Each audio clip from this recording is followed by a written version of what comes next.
membahas tentang seni dan budaya Betawi ondel-ondel. Saya Tia Deliafnan. Saya Raya Fifah. Saya Fatmiha. Saya Raffi Putra. Saya Revana Wadan. Saya Alga Farsidi. Selamat menonton!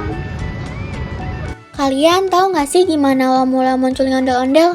Nah, buat yang belum tahu, ondel-ondel itu diyakini sudah ada sejak zaman nenek moyang loh. Sebagai bagian dari upacara adat tolak bala untuk mengusir wabah penyakit.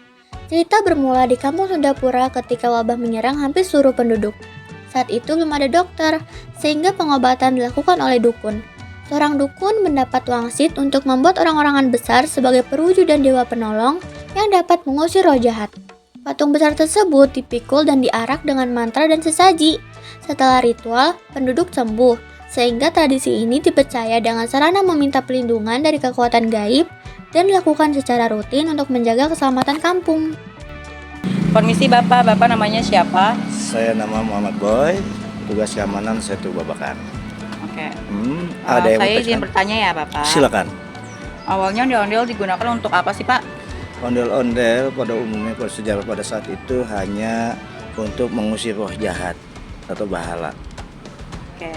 Kalau makna warna merah pada wajah ondel-ondel itu untuk apa Pak? Jadi warna merah pada ondel-ondel itu melambangkan keberanian dan melambangkan seorang laki-laki.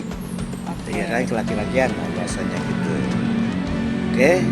Makna warna putih pada wajah ondel-ondel itu apa sih, Pak? Jadi makna warna putih pada ondel-ondel pertama melambangkan kesucian dan dia melambangkan seorang wanita.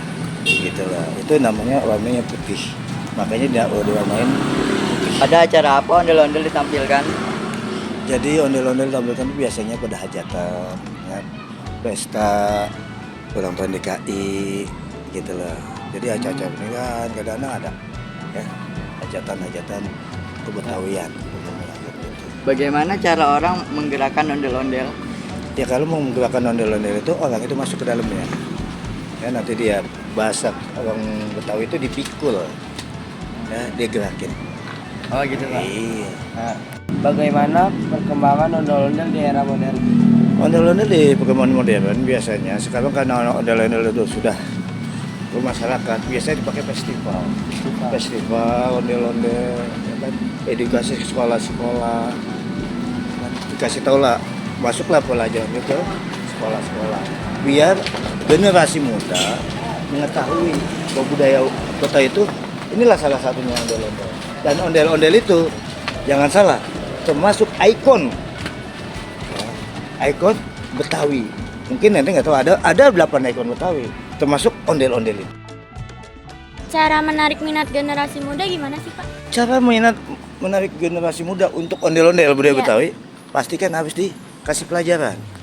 Masuklah dia ke sekolah-sekolah, edukasi sekolah, ya, kurikulum sekolah. Dia biar mengetahui. Orang itu menarik kalau belum mengetahui, tapi kalau dia udah tahu, pasti dia akan ingin tertarik. Kalau nggak ada penjelasan yang nggak ada masuk sekolah, mana mau generasi muda mempelajarinya itu. Ya, Terima kasih, Pak. Oke. Modern, budaya bukan untuk ditinggalkan, tapi untuk dibawa maju bersama. Maka dari itu, mari kita lestarikan budaya agar tetap tumbuh di hati generasi kini dan nanti. Sekian video dari kelompok kami. Wassalamualaikum warahmatullahi wabarakatuh.